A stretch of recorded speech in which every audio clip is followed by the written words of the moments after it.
लिए मैं बता दूं कि मीटिंग में मीटिंग में जुड़ने के चंद शराइतें आपके सामने ये पेश है। फर्स्ट रूल है, वक्त की पाबंदी करें। क्लास के मुकर्ररा वक्त से पहले जूम पर लॉगिन करके ऑनलाइन आ जाएं। नंबर 2, माइक्रोफोन बंद करें। जब तक बोलने की इजाज़त ना हो माइक्रोफोन को बंद रखें ताकि शोर से बचा जा सके। नंबर 3, वीडियो ऑन रखें। क्लास के दौरान अपनी वीडियो को ऑन रखें ताकि आपकी हाजिरी और शमूलियत नजर आए। मुनासिब लिबास, लिबास के दौरान मुनासिब और मजहबी लिबास पहने। अदब और एहतराम, दौरान क्लास अदब से बात करें। उस्ताद या दीगर तलबा की बात काटने से गुरेज करें। नंबर 6, नोटिस कर लें। ज़रूरी निकात और मालूमात को नोट करें ताकि आपको बाद में याद रहे। सवालात का वक्त, जब आपको सवालात करने की इजाज़त हो तभी सवाल करें और मौजू से मुताल्लिक सवालात तक महदूद रहें। नंबर 8, जूम लिंक का इश्तराक ना करें। मीटिंग लिंक या आईडी को किसी गैर मुतल्लिका फ़र्द के साथ शेयर ना करें। इन शराइत पर अमल करके आप न सिर्फ अपनी बल्कि दूसरों की तालीम को अमल में को बेहतर बना सकते हैं। तो ये चंद उसूल थे जो आपके सामने आ गए हैं। इंशाअल्लाह तमाम हजरात इस चीज़ का ख्याल रखेंगे और जो भी नई अपडेट रहेगी वो बाकी हमारे तौसीफ साहब क्लास का बाकायदा आगाज करेंगे, तो चैट में कर सकते हैं। अगर मौजू से मुताल्लिक रहा और अहम नुकात रहे तो इंशाअल्लाह उसे।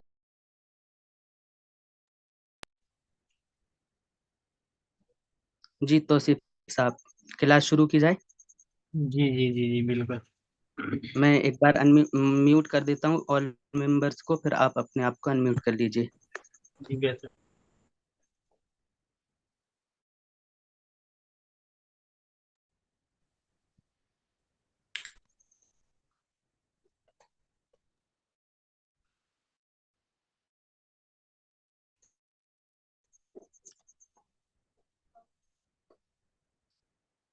अस्सलाम वालेकुम वरहमतुल्लाहि वबरकातुहू।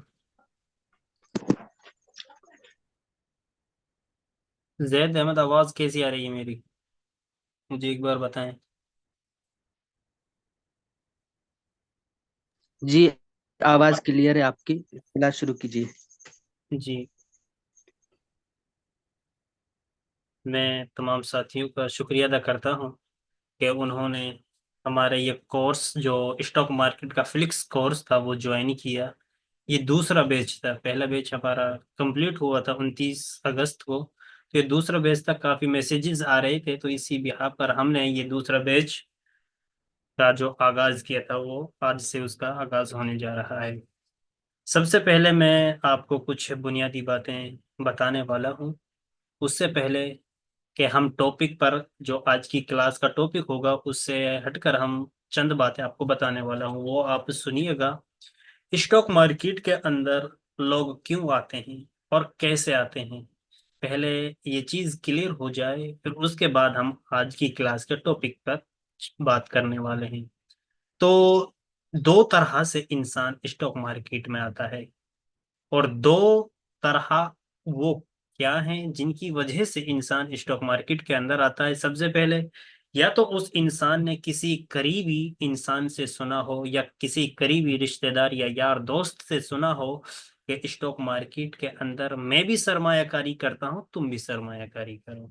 यानी उसके कहने पर उसने पैसे लगाए, उसके कहने पर वो स्टॉक मार्केट के अंदर आया। मैं आपको समझाऊंगा अभी कि स्टॉक मार्केट है क्या, लेकिन मैं ये थोड़ी सी बातें आपको बताने वाला हूँ ताकि फिर अगला जो टॉपिक है वो आसानी समझ में आ जाए। तो इंसान स्टॉक मार्केट में आता है या तो किसी के कहने पर, या फिर सोशल मीडिया पर कोई व्यू यानी वीडियोस देखकर, या कोई पोस्ट वगैरह या इमेजेस वगैरह देखकर, वहां से, एक मिनट रुकिए, वहां से फिर वो इंसान स्टॉक मार्केट में कदम रखता है। और आता क्यों है? एक तो है आया कि कैसे है, वो आया दो तरीके से, या तो सोशल मीडिया पे या किसी करीबी ने उसको बताया। और आया क्यों? पैसे के लिए। यानी आया क्यों? पैसे कमाने के लिए। तो पैसे कमाने के भी दो तरीके हैं। एक तरीका होता है क्विक मनी कमाने का, यानी जल्दी अमीर होने का। क्विक मनी कहा जाता है जल्दी अमीर होना, यानी आज पैसे लगाए और रातों को अमीर होने के ख्वाब देखना।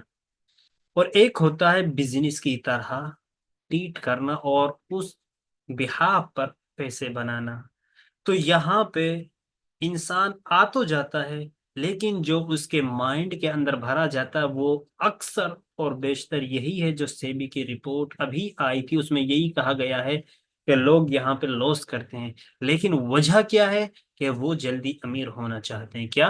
वो जल्दी अमीर होना चाहते हैं। ये सबसे सबसे बड़ी वजह है, लालच। तो आगे चलकर इन पर बातें होंगी, तो जो साइकोलॉजी है वो तो आगे चलकर हम बताएंगे।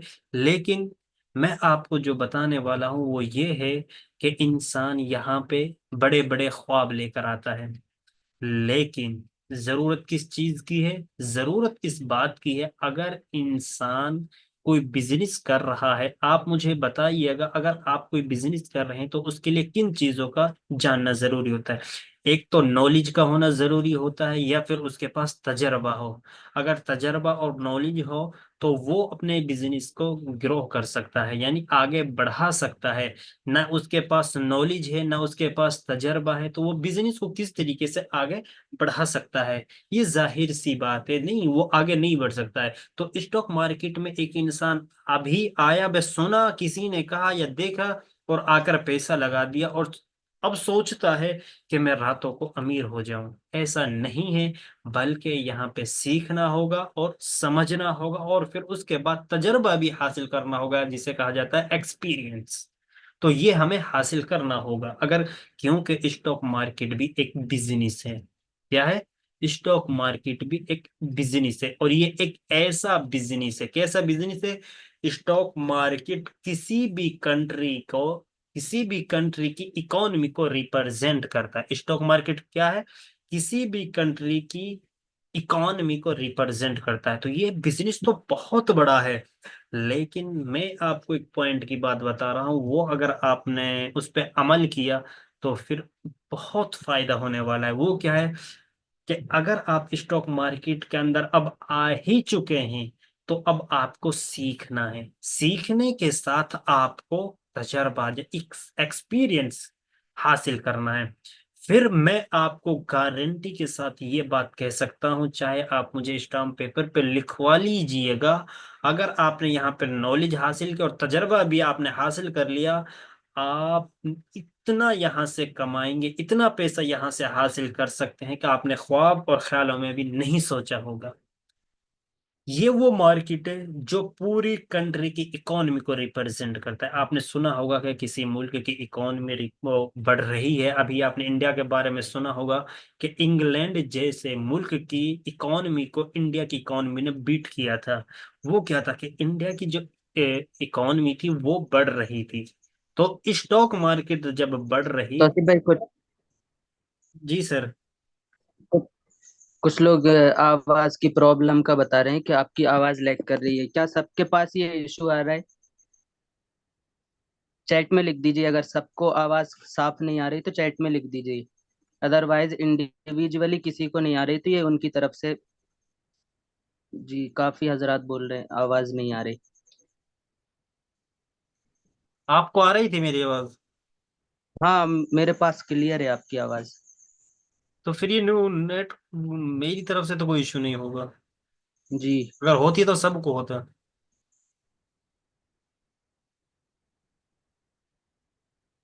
जी, थोड़ा 30 सेकंड पहले से आप रिपीट कर दीजिए फिर। Okay okay okay. तो मैं जो आपको बता रहा था वो ये था कि इंडिया की जो इकोनॉमी है उसको रिप्रेजेंट करती है स्टॉक मार्केट। किसी भी कंट्री की हो, स्टॉक मार्केट हर कंट्री के अंदर पाई जाती है। ऐसा नहीं है कि इंडिया के अंदर ही है, बल्कि यूएस मार्केट के अंदर जो फॉरेक्स है वो भी अलग से, इस तरीके से हर जगह पर स्टॉक मार्केट अवेलेबल होती है। तो जो स्टॉक मार्केट होती है वो अपनी कंट्री की इकोनॉमी को रिप्रेजेंट करती है। तो ये तो थी कुछ बुनियादी बातें कि अगर हमें स्टॉक मार्केट के अंदर एक सक्सेसफुल ट्रेडर बनना है या यहाँ पे एक इन्वेस्टर बनना है, यहाँ से हमें एक इनकम सोर्स बनाना है इस स्टॉक मार्केट को, तो सीखना होगा। अब आपके जहन में ये सवाल आ सकता है कि शायद हम 11 दिनों में इतने बड़े एक्सपर्ट बन जाएं कि हम यहाँ 12वें दिन पैसे डालें और 13वें दिन यहाँ से हम इनकम जनरेट शुरू कर दें। बल्कि आप ते इन 11 क्लासों के अंदर इतना कुछ सीख सकते हैं कि आप अपने पैसे को लूज नहीं करेंगे। क्योंकि अगर कोई बिजनेस शुरू, अगर आप बताइएगा मुझे, अगर कोई बिजनेस आप शुरू कर रहे हैं तो उसमें रिस्क होता है कि नहीं होता है? रिस्क होता है। क्या होता है? रिस्क होता है। कहीं लॉस ना हो जाए, कहीं कुछ टूट फूट ना हो जाए।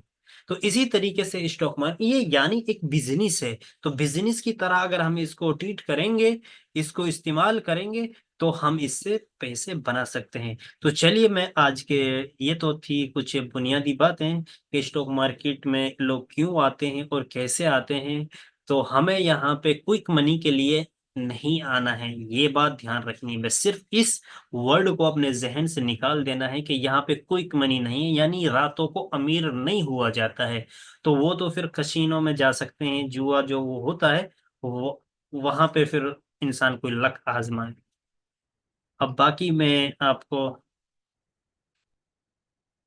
अपनी स्क्रीन शेयर करता हूँ और आज का टॉपिक जो है उसी को बयान करते हैं।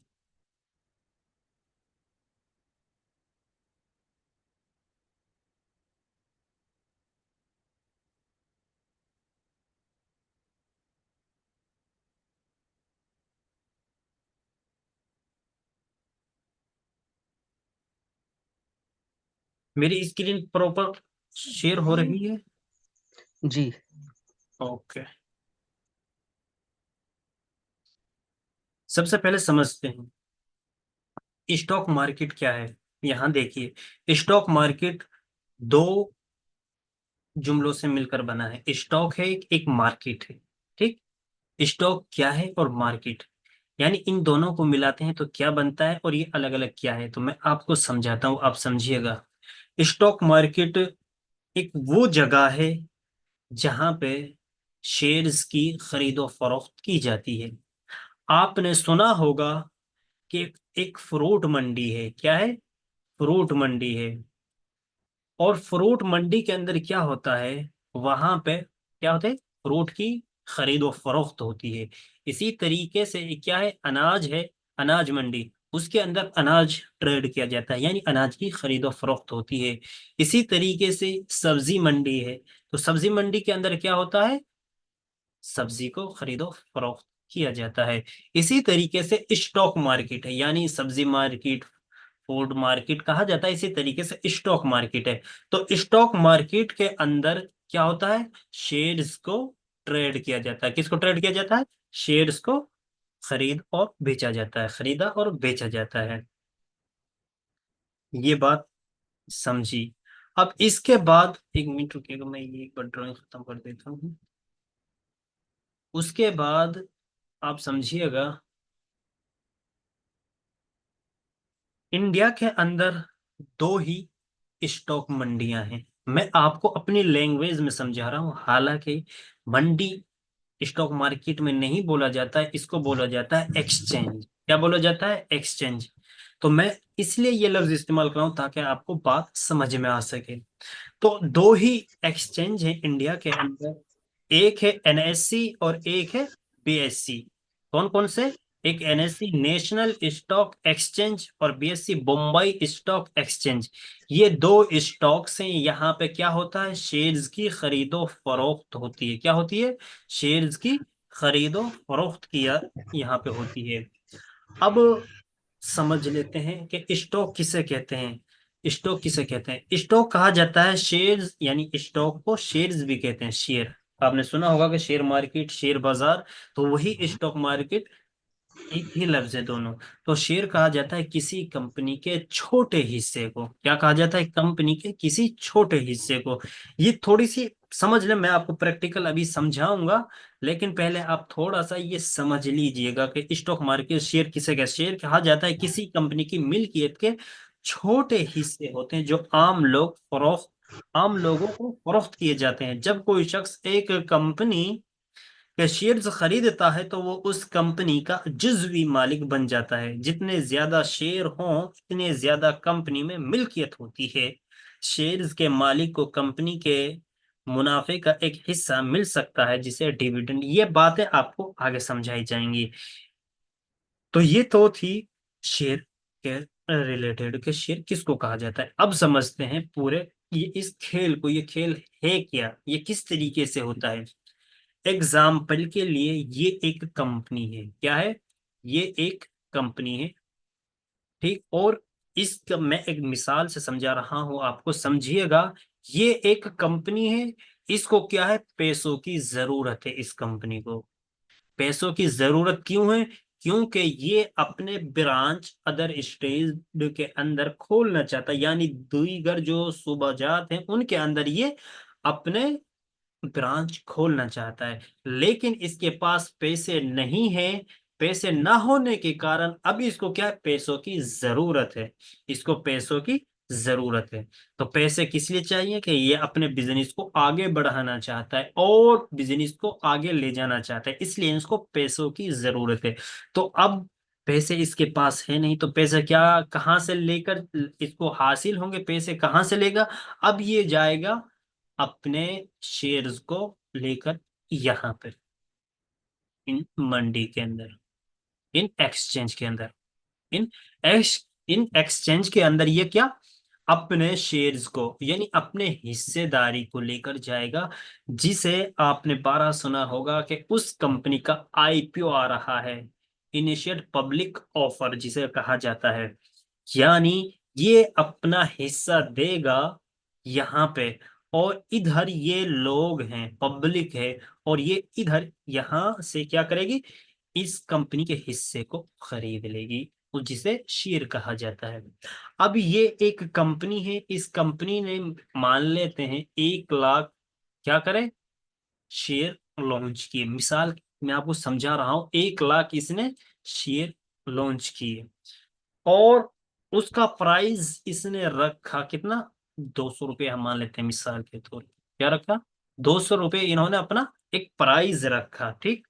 प्राइस यहाँ पे 200 रुपये इन्होंने रखा। तो ये जो आईपीओ है ये यहाँ पे क्या होगा? ये यहाँ पर 200 रुपये के अंदर लिस्ट होगा।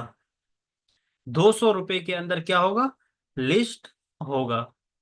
अब ये जो पब्लिक है इधर अपना पैसा देगी, और ये जितना स्टॉक चाहे यहां से उठा सकती है, और ये पैसा यहाँ पे एक्सचेंज होकर इसके पास यहाँ पैसा इस कंपनी के पास पहुंच जाएगा।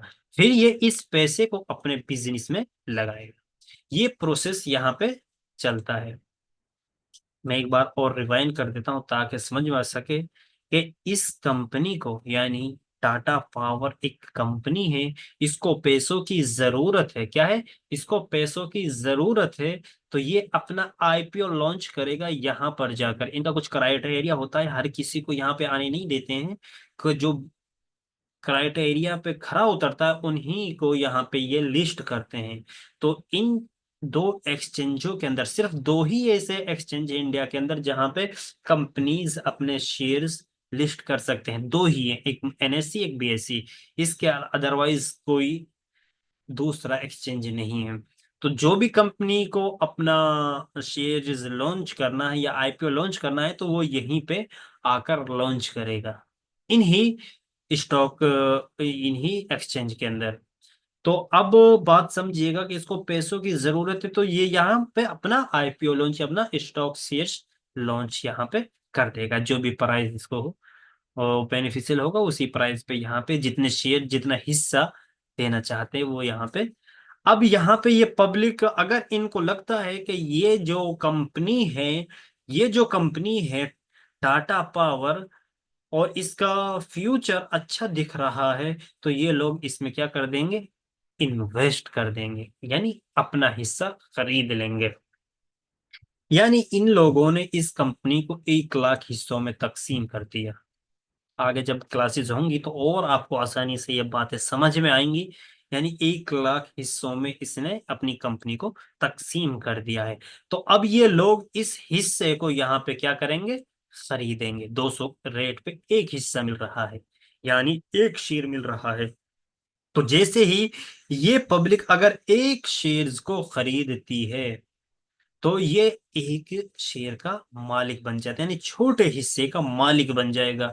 और अगर कोई इंसान 50,000 शेयर खरीद लेता है, तो आप समझिएगा कि वो कंपनी का क्या हो गया है, 50% मालिक हो चुका है। आपने भी कुछ दिन पहले खबर सुनी होगी कि इंडिया टीवी जो मीडिया का एक चैनल था, कि उसे बीजेपी ने खरीद लिया है, अडानी ने खरीद लिया है। तो वो इसी तरीके से खरीदा गया था, क्योंकि जो एनडीटीवी चैनल था उसने अपने अक्सर शेयर, क्योंकि कंपनी क्या करती है, जब भी शेयर करती है तो ज्यादातर हिस्सा अपने पास रखती है। जो प्रमोटर होते हैं, जो मालिक ओनर होते हैं, वो अपने पास ज्यादा शेयर्स रखते हैं। और कंपनी में इतना, यानी एक्सचेंज के अंदर, इसके अंदर इतने ही शेयर लॉन्च करते हैं जितने की उनको पैसों की जरूरत होती है सिर्फ।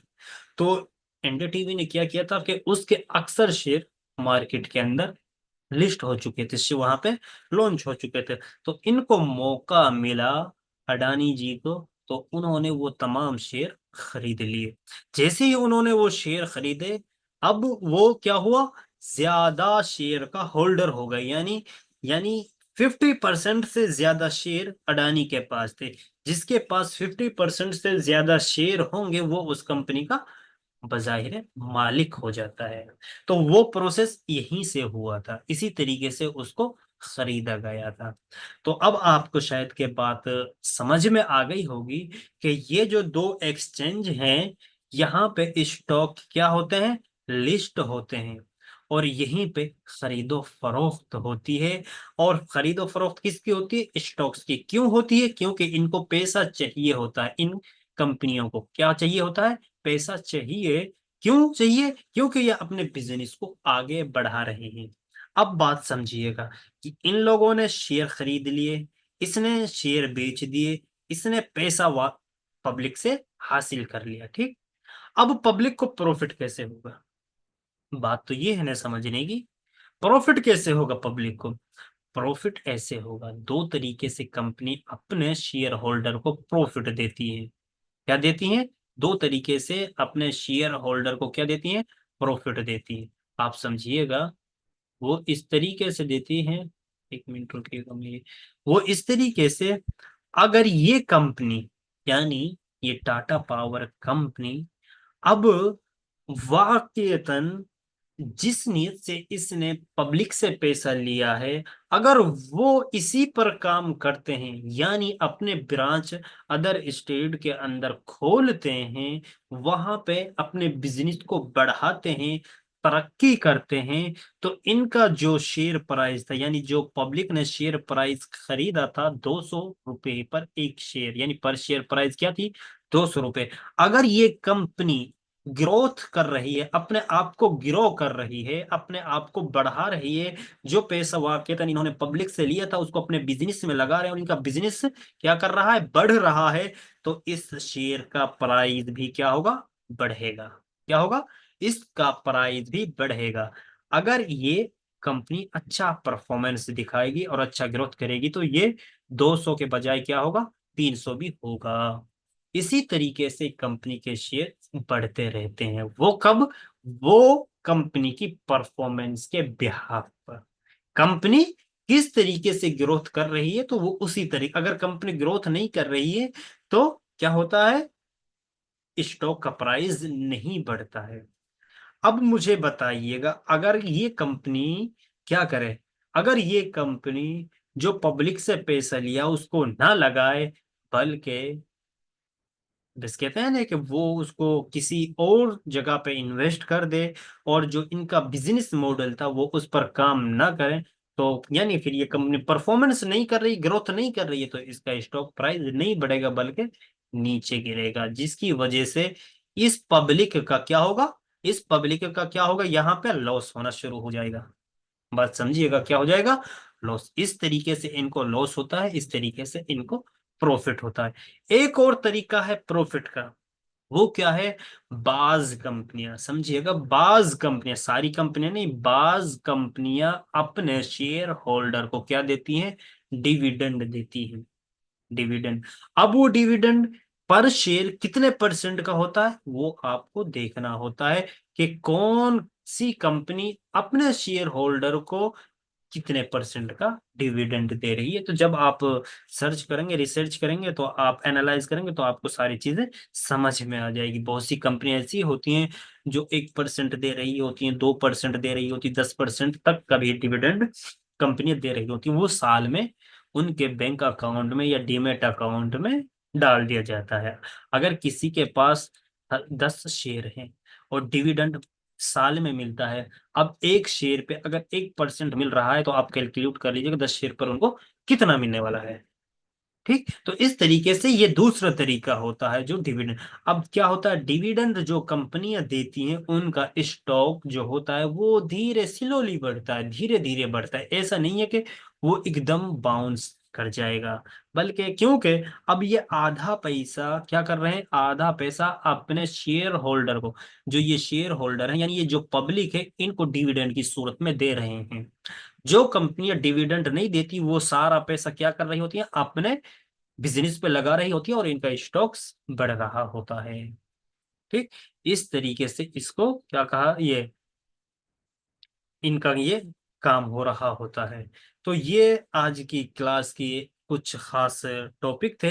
मैं एक बार आपको रिवाइंड कर देता हूं ताकि और अच्छे से बात समझ में आ सके, आप सुनिएगा। सबसे पहले मैं क्लास के एकदम खुलासा आपको बयान कर देता हूं कि स्टॉक मार्केट किसे कहा जाता है, इसका एक उमूमी जायजा आपके सामने पेश है, खिदमत है, आप नोट कीजिएगा। स्टॉक मार्केट एक ऐसा प्लेटफॉर्म है जहां कंपनियां अपने शेयर्स फरोख्त करती हैं और सरमायाकार उन्हें खरीदते हैं। यहां सरमायाकार अपनी सरमायाकारी के जरिए कंपनियों में शराकतदार बन जाते हैं, और कंपनियों का अपना कारोबार बढ़ाने के लिए सरमाया हासिल होता है। इस मार्केट में खरीदार और फरोख्त कुनिंदा के दरमियान शेयर्स की खरीदो फरोख्त की जाती है, जो मुख्तलिफ कीमतों पर होती है, और ये कीमतें मार्केट के हालात के मुताबिक ऊपर नीचे हो रही होती हैं। मतलब कंपनी के परफॉर्मेंस के बिहाफ पर ये शेयर्स का जो प्राइस है ये घटता और बढ़ता रहता है।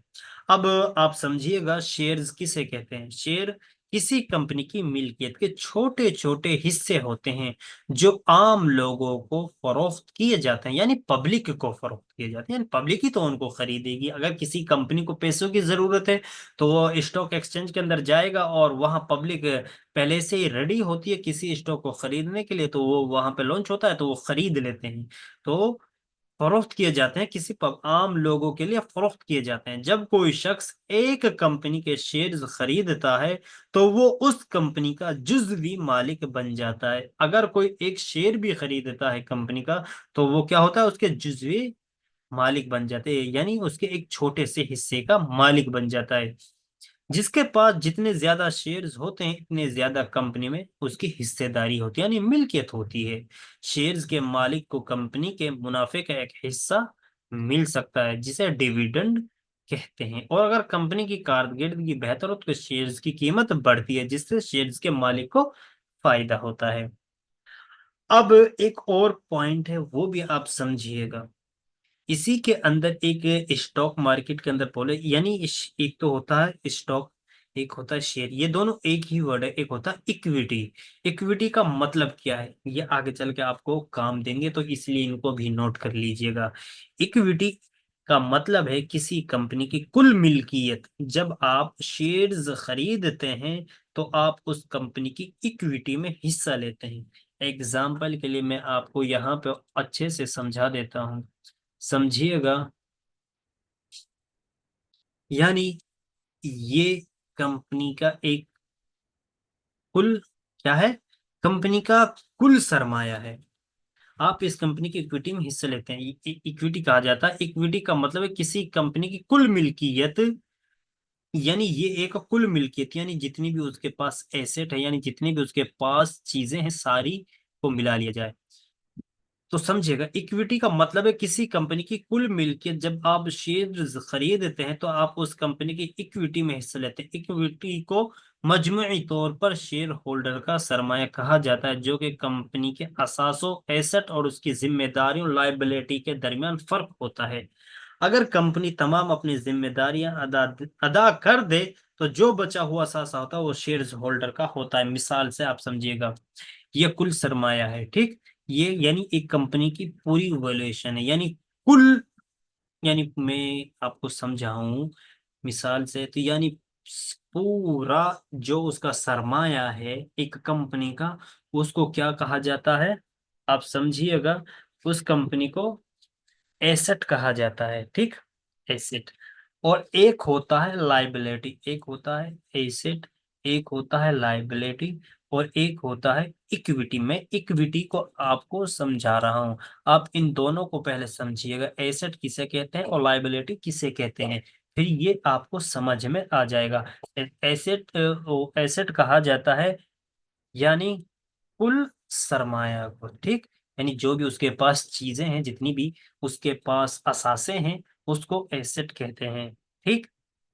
क्या कहा जाता है, एसेट कहा जाता है। और लायबिलिटी कहा जाता है कि वो कर्जा जो उसको किसी को लौटाना हो, या वो बिल जो उसको अदा करने हो, या फिर वो टैक्स जो उसको भरने हो, वो तमाम लायबिलिटी के अंदर आते हैं, यानी जो अदा करने वाली चीज हो। अब आप देखिएगा, ये तो क्या हो गया, पूरा एसेट हो गया, यानी ये पूरा एसेट हो गया, यानी कुल सरमाया, कुल असासा एसेट। अब इसके अंदर से हम अगर लाइबिलिटी को निकाल देते हैं, लाइबिलिटी को हम इसको यहां से आधे को निकाल देते हैं, यानी इस पर इसने लोन ले रखा था इस कंपनी ने, और कुछ इसके पास बिल थे, बिजली बिल या कोई और भी बिल हो सकते हैं, इसका कुछ हिस्सा हमने बिल में निकाल दिया। और इसके पास कुछ तनख्वाहें थी जो सैलरी के शक्ल में हो सकती हैं, वो इनको लौटानी थी। इसी तरीके से कुछ इनके पास क्या थी, टैक्स वगैरह, जो सरकारी टैक्स वगैरह होते हैं वो थे। तो जब हम इन तमाम को निकाल लेंगे, लाइबिलिटीज को हम यहां से जब निकाल देंगे, तो हमारे पास कुल क्या, कौन सा हिस्सा बचता है, सिर्फ हमारे पास ये हिस्सा बचता है। यानी ये हिस्सा हमारे पास क्या होता है, ये बचता है। ये क्या कहलाएगा, यही इक्विटी कहलाता है, और यही वो हिस्सा होता है जो शेयर्स होल्डर का होता है। तो ये तो किसी का भी नहीं है ये हिस्सा, ये तो किसी का भी नहीं है, ये तो इसको लौटाने हैं, ये वाजिबुल अदा है। जब हम इसको अदा कर देंगे, जो हिस्सा बचेगा उसको क्या कहा जाता है, इक्विटी कहा जाता है। आपने सुना होगा कि इक्विटी में ट्रेड करना, इक्विटी में खरीदो फरोख्त करना, तो वो इस हिस्से के अंदर खरीदो फरोख्त किया जाता है, और इसी को वो शेयर्स होल्डर का जो कहते हैं ना, वो जो शेयर, अगर एक मिसाल से आपको और समझाऊं, अगर ये कंपनी अपने अपने आप को खत्म करती है, या और कहती है कि मैं अपना हिस्सा शेयर होल्डर को बांटती हूँ, तो वो ये तो अदा कर देगी, ये सारा कर्जा जो भी है इसका, लाइबिलिटीज तो अदा कर देगी। अब ये बचाए तो सिर्फ यही हिस्सा तकसीम किया जाएगा, किसके पास, किसके पास, जो शेयर्स होल्डर होते हैं। आपको शायद के समझ में आ गई ही होगी, एक बार मैं और आपको आसानी से समझा देता हूं। इक्विटी का मतलब है कि किसी कंपनी की कुल मिल्कियत, जब आप शेयर्स खरीदते हैं तो आप उस कंपनी की इक्विटी में हिस्सा लेते हैं। इक्विटी को मजमूई तौर पर शेयर होल्डर्स का सरमाया कहा जाता है, जो कि कंपनी के असास हो, यानी एसेट, और उसकी जिम्मेदारियों यानी लायबिलिटी के दरमियान फर्क होता है। अगर कंपनी तमाम अपनी जिम्मेदारियां अदा कर दे, यानी लायबिलिटी कर्जा वगैरह दे दे, तो जो बचा हुआ असासा होता है, असासा होता है वो शेयर्स होल्डर्स की मिल्कियत होती है। लिहाजा इक्विटी सरमायाकारों के लिए एक अहम पैमाना होता है, जो कंपनी की माली हैसियत और इस्तेकाम को जाहिर करता है। ये और आपको आगे समझाया जाएगा कि आप किसी कंपनी की लाइबिलिटी को कैसे चेक कर सकते हैं, उसकी इक्विटी को कैसे वो चेक कर सकते हैं। ये फंडामेंटल का जो अगले क्लासेस क्लासेस होंगी उनके अंदर आपको आसानी समझा दिया जाएगा। अब थोड़ा सा आज की क्लास का जो लास्ट टॉपिक था उस पर हम बात कर लेते हैं, वो है स्टॉक एक्सचेंज का किरदार। स्टॉक एक्सचेंज यानी जहां पे स्टॉक एक्सचेंज होते हैं। स्टॉक एक्सचेंज एक मुनज़्ज़म प्लेटफॉर्म है जहां शेयर्स और दीगर सिक्योरिटीज की खरीद और फरोख्त होती है। ये एक ऐसा बाजार है जहां कंपनियां अपने शेयर्स आवाम को फरोख्त करती हैं और सरमायाकार इन शेयर्स को खरीदते और बेचते हैं। दुनिया में मुख्तलिफ स्टॉक एक्सचेंज हैं, यानी दुनिया में बहुत सारे ऐसे स्टॉक एक्सचेंज हैं, जैसे भारत में मुंबई स्टॉक एक्सचेंज यानी बीएससी, बीएसई और नेशनल स्टॉक एक्सचेंज यानी एनएसई। जबकि अमेरिका में न्यूयॉर्क स्टॉक एक्सचेंज यानी एनवाईएसई और नेस्डेक यानी NASDAQ है यानी नस्डेक शामिल है। ये मशहूर कुछ एक्सचेंज यानी हर मुल्क के अंदर स्टॉक एक्सचेंज होते हैं। चाइनीज, जर्मन, जापान, रशिया, यहाँ तक कि बांग्लादेश और पाकिस्तान, हर एक के अंदर स्टॉक एक्सचेंज होते हैं। और वहाँ अपनी कंपनियां क्या होती हैं, लिस्टेड होती हैं, और वो कंपनियां वहां पे अपने शेयर्स को बेचती हैं। तो हमारे ये जो एनएस में एक बार मुझे थोड़ा सा समय दीजिएगा, मैं आपको और कुछ अच्छे से यहाँ पे समझा सकूं।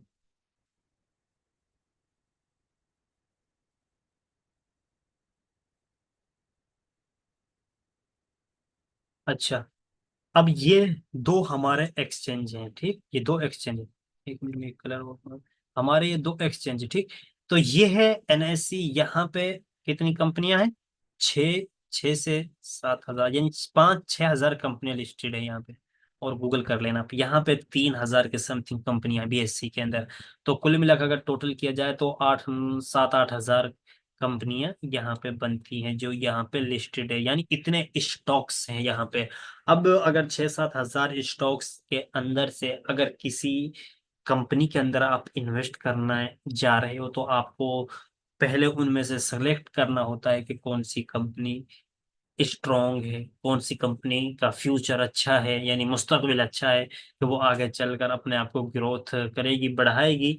तो ये एक अलग प्रोसेस होता है जो आगे चलकर क्लासेस में बयान किया जाए। आज की क्लासेस के यही खास टॉपिक थे जो आज की क्लासेस के अंदर हमने बयान किया। सबसे पहले स्टॉक मार्केट का एक अमूमी जायजा आपको समझा दिया, फिर उसके बाद हमने शेयर्स के बारे में आपको बताया, उसके बाद इक्विटी के बारे में मैंने आपको समझाया, उसके बाद लास्ट जो था वो था स्टॉक एक्सचेंज का किरदार क्या है। तो ये हमारी क्लास के आज खास टॉपिक थे। उम्मीद करता हूँ आपको बात समझ में आ गई होगी। और दूसरा, मैं आपके आसानी के लिए एक काम और करता हूँ, वो ये है, अब मैं स्क्रीन में वो, और आज, और हाँ, मैं ये कह रहा था कि आपको मैं नोट की शक्ल में, जो हमारा व्हाट्सएप ग्रुप है अपने स्टूडेंट्स का, उसमें नोट की शक्ल में, तहरीरी शक्ल में आपको आज की क्लास का खुलासा भी भेज दूंगा। आप वहाँ पे नोट भी बना लीजिएगा, यानी तहरीरी शक्ल में आपको वहाँ पे मैं अपने जो व्हाट्सएप ग्रुप है पर्सनल, उसके अंदर बिल्कुल आज की जो क्लासेस के अंदर बयान किया गया है उसका खुलासा बयान कर दिया जाएगा। जी जैद अहमद ले लीजिएगा। अब तो क्लास के टॉपिक कंप्लीट हो चुके हैं, बाकी इंशाल्लाह आगे। अब आपके सवाल है अगर, तो हैंड रेज कर सकते हैं। हैंड रेज कैसा करना, नीचे बॉटम में आपको एक रिएक्शन का ऑप्शन मिलेगा, वहां पे हैंड रेज करने के लिए एक ऑप्शन आएगा, वहां पे क्लिक करें।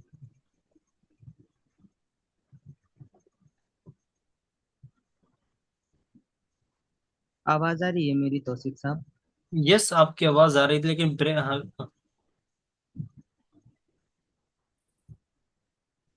जी जी जी, मैं ले रहा हूँ। कफील फैज, आप अनम्यूट कर सकते हैं। जी सर, शुरू में असल में ज्वाइन नहीं हो सका था, वो कुछ प्रिपेयरिंग टाइमिंग ले रहे थे, तो मेरा कुछ हिस्सा रह गया है सुनने से। जी, उस चीज का तो कोई इशू नहीं रहेगा, ये वीडियो भी रिकॉर्ड रहेगी, तो आप थोड़ा शुरू का हिस्सा आप देख सकते हैं। हाँ, क्लास की रिकॉर्डिंग आप। और तहरीरी शक्ल अच्छा में सर, भी ये ये नोट जो है मिल जाएगा एसेट्स आपको। और सर एसेट्स और लाइबिलिटी, तो इसमें जैसे एसेट्स जो है वो कुल असासा होते हैं, तो क्या वो जो लाइबिलिटी का हिस्सा वो भी उसी में शामिल होता है? एसेट के अंदर लायबिलिटी भी आती है, और जब हम एसेट के अंदर से लायबिलिटी को निकाल देंगे तो वो इक्विटी बन जाती है।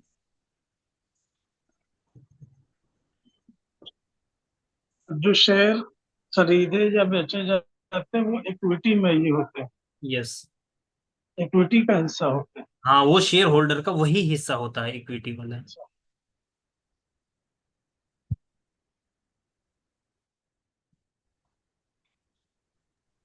जी, मुशर्रफ हुसैन, आप अनम्यूट कर सकते हैं। Thank you. हेलो। अस्सलाम वालेकुम।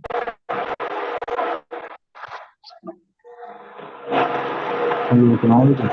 वालेकुम सलाम रहमतुल्लाहि व बरकातुहू।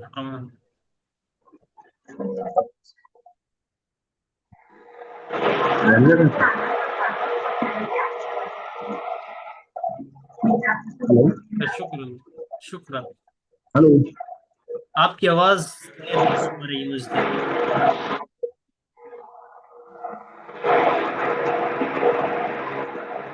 नेटवर्क इशू है। नेटवर्क का इशू है तो आपको कोई नहीं, आपको क्लास अगर समझ में नहीं आती मुझे आप पर्सनल मैसेज कीजिएगा, आपको वहां पे प्रॉपर गाइड किया जाए। और दूसरा ये कि रिकॉर्डिंग आपको जैद अहमद म्यूट कीजिएगा, आगे लीजिएगा। जी, और चैट में भी आप लिख सकते हैं क्वेश्चन। हाँ, चैट में भी आप वहां से भी कुछ। शेख आमिर, आप अनम्यूट करिए। शेख आमिर हैं या अमीर हैं? अनम्यूट कर सकते हैं आप। अस्सलाम वालेकुम वालेकुम सलाम वरहमतुल्लाह।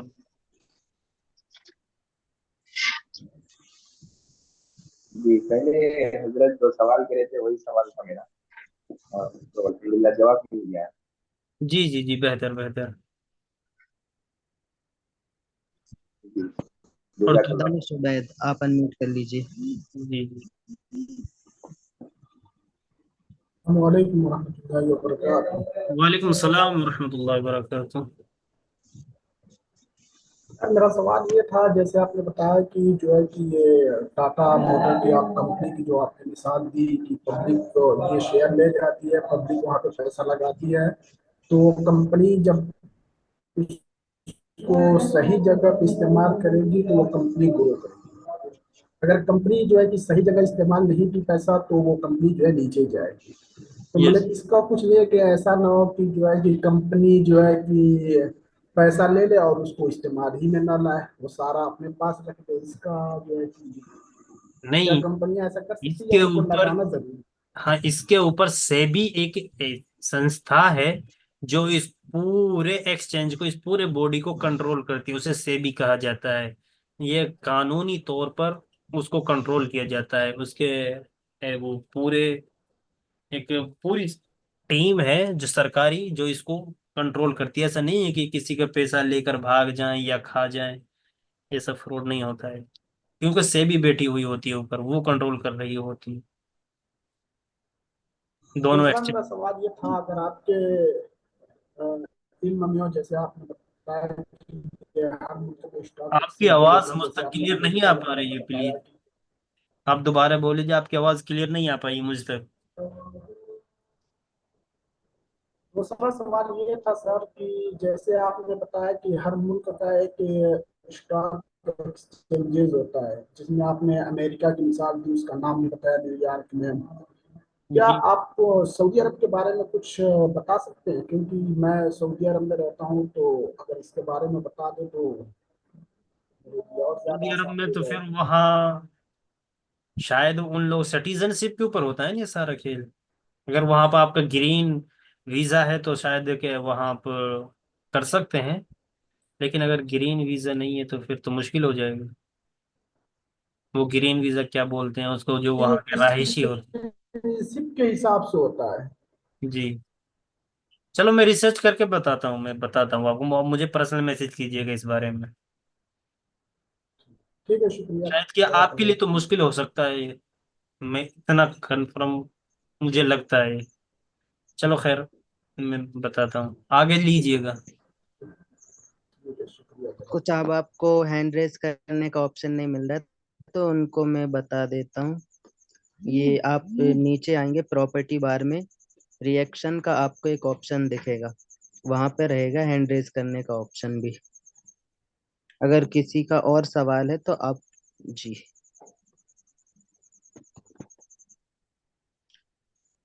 हाफिज आसिम साहब, आप अनम्यूट कर सकते हैं।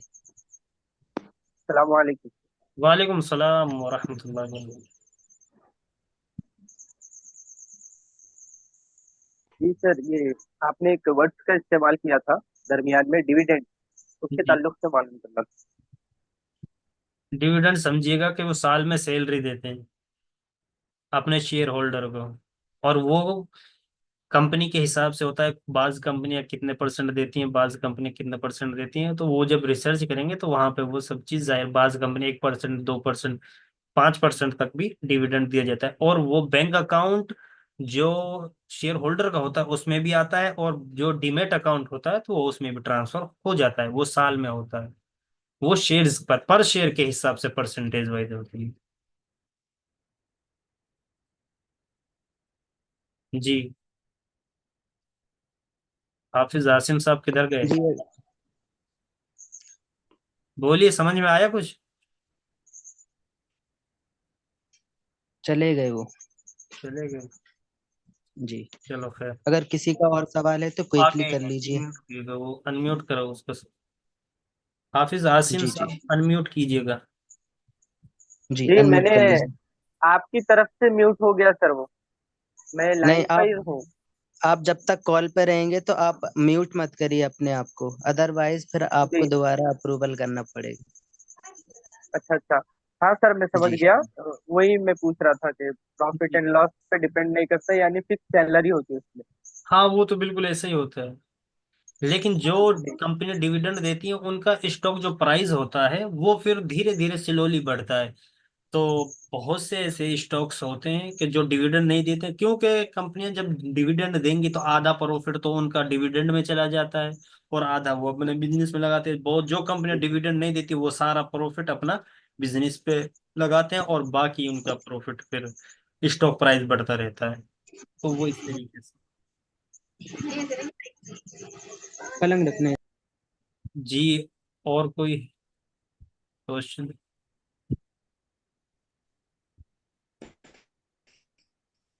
नहीं सर, जज़ाकल्लाह।